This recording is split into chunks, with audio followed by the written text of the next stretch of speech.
Yes. Hi, this is Peter Sage, and I have just been given a list of questions by the incredible Mr. Gabriel that I could speed answer for some people as soon as I can. So I'm going to start straight from the top and say, right, what is my focus food or power food? That's a great question. One of the things that requires a lot of energy is good nutrition. And good nutrition doesn't come from tin food, and it certainly doesn't come from McDonald's. So for me, my diet is very important. In the morning, I tend to juice. I'm a great believer in juicing, but you've got to find out what you like and what's sustainable. I also supplement those juices with a lot of power foods. So for me, if I'm training hard, I use a lot of maca. I like natural proteins like hemp. Hemp is probably one of my favorite proteins. I tend to avoid whey. A lot of people say, oh, but whey's the best, and whey's the most common. Whey's the most expensive, pretty much, and also it's sold as a pre-digested protein, and they sell that as a marketing gimmick. And the reason I say that is because it's pre-digested, it actually goes in and out of the system faster than most of it can be utilized. So I tend to avoid whey, but each to their own. For me, I supplement things with, say, power foods like maca, things such as MSM. If you're getting sort of past 40, 45, then DHEA is something I'd recommend. And many other different aspects of nutrition, good essential fatty acids, and a good greens product. So you're talking wheatgrass, spirulina, alfalfa, chlorella, barley. Most people can get a really good supplement. One that I'm recommending right now is Athletic Greens, and they seem to have their formula done really, really well. What is my code of ethics for money and why? Well, that's a great question.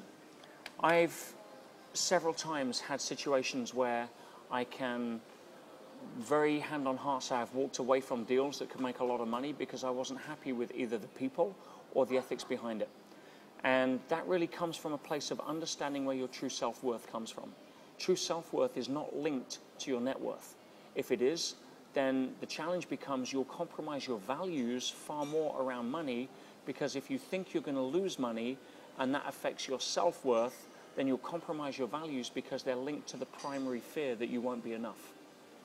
So if you can unhook your self-worth and your net worth, then it's a lot easier to walk away. Plus, I have some global beliefs, some overarching umbrella beliefs, if you want to call them that. One is that my world's always taking care of me. And if you believe that your world's taking care of you, then you have no problem facing more uncertainty and stepping away from what you thought was a dead cert deal, something that was going to put money in your pocket, because you know there's something better around the corner. And if you have that level of belief, it tends to work. In fact, one of the favorite quotes that I have is that things tend to work out best for the people who make the best of the way things turn out. And unfortunately, most people in today's society are so addicted to needing to put their cash value up so they can feel better about themselves, and as a result of that, compromise what they're willing to do or stand for, and therefore they're always chasing their tail.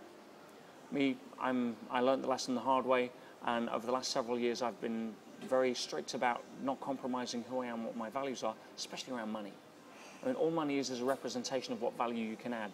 You never want unearned income. That'll prove a curse sooner or later, pretty much every time. You've only got to see the lottery winners in the media to understand that. So what are my values around money? Never compromise who you are, your integrity, or your character for the sake of a dime. Not worth it. What's the key to finding and seizing opportunities? Being open. Setting what it is that you want as an intention and having that absolutely crystal clear. There's a part of our brain called the reticular activating system which notices things that you deem to be important. That's why you can drive to work on the same route for the last 5 years, and all of a sudden your little girl says she wants a bike for her birthday, and you notice that on the way to work there's a bike shop that's been there for the last 2 years. You've driven by it every day, but you've never noticed it. That's because the reticular activating system is always deleting, distorting, and generalizing information so you don't get overwhelmed. It's the same with opportunity. Your opportunities are out there. They've been there every time you've driven to work for the last 3 years. Every time you're speaking to people, every time you bump into somebody, or every time you're walking down the street, you're surrounded by opportunity. But if your brain doesn't know it's important, it's not going to flag it up into your conscious. So the best way to seize opportunity is to recognize it's already there and give it a clear instruction in terms of your unconscious as to what it is that you're looking for. Once it knows, then it can go and find it for you. Okay, spotting trends and seeing opportunities before demand exists. That's an interesting question. I tend to go with gut feel. Why? Because I know what people are made of. Not because I'm special, but because I'm made of the same stuff. You know, I know what makes you feel excited because I know what makes me feel excited. So if I see something that makes me excited and I see an opportunity, I know that there's a good chance you're going to feel the same way. So how do I spot opportunities? One of the easiest ways is to look for your frustrations. What frustrates me?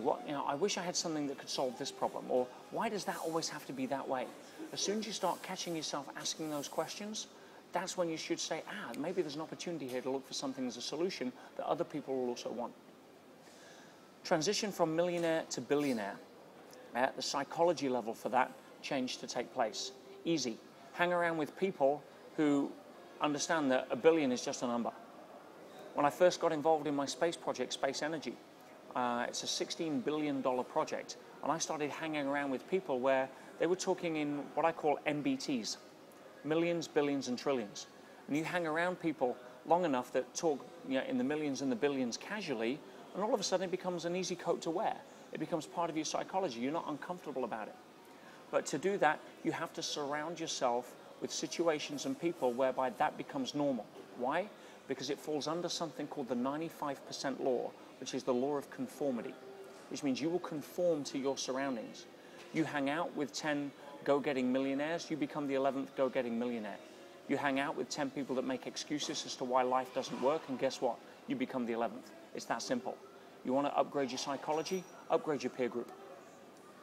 What is the mindset I take in and out with my life? And how do I handle stress and adversity? Well, again, it comes down to overarching beliefs. Now, I believe that life happens for me, not life happens to me. And that one shift in mindset can open up a whole different way of how you interact with life.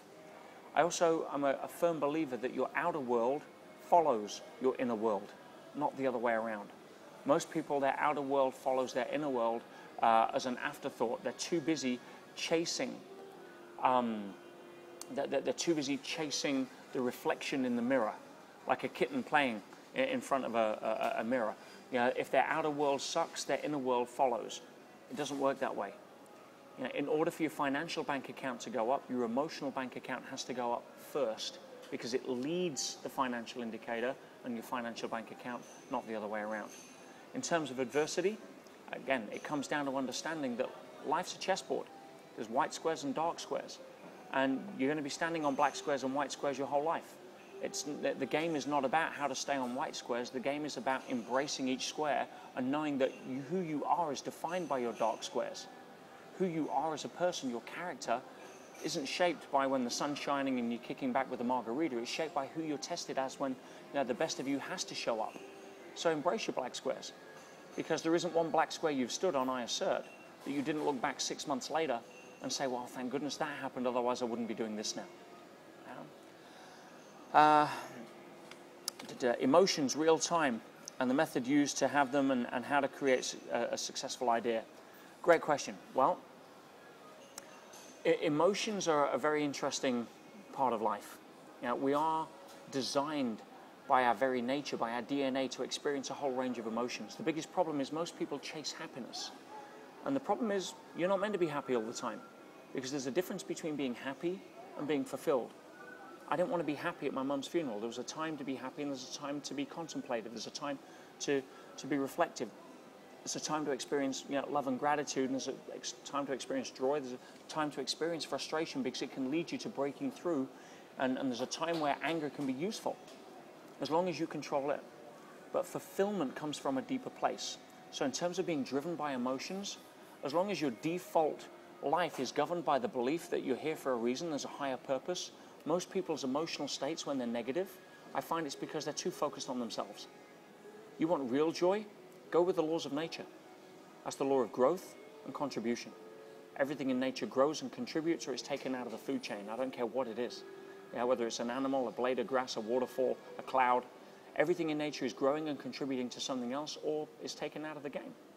We just think we're different because we live in this manufactured level of certainty in a 21st century society that doesn't really exist, and we get frustrated because we listen to all of the media that tell us that we're not good enough unless we buy X product.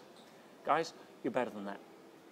And what I say is, if you can come from a place of actually getting in touch with the magic of life, the magnificence of life. Is there magic? Again, it comes down to your beliefs. You believe in magic, you live a magical life. And for me, I love the magic, because everywhere I look, every aspect of nature, every part of life is electrifying. The fact that we're here in a time in human history that our ancestors have dreamed about for 100,000 years, if that's not exciting enough, then, you know, I feel sorry for the people that get upset because Starbucks ran out of caramel macchiato, you know. So, yeah, if there's a bit of a speed interview I've given in the last few weeks, this is probably the fastest, and I've probably downloaded a lot of information, but as a favor to Gabriel and as a favor to wanting to share the best of what I can with you guys before I go and dash onto my next airplane, I wanted to give you some food for thought. So take that information, do with it what you wish, but irrespective, I wish you all the love, success, and happiness you deserve. Please go out, use one part of that to make your life even better, and go put a smile on somebody else's face. Thank you, God bless, I love you.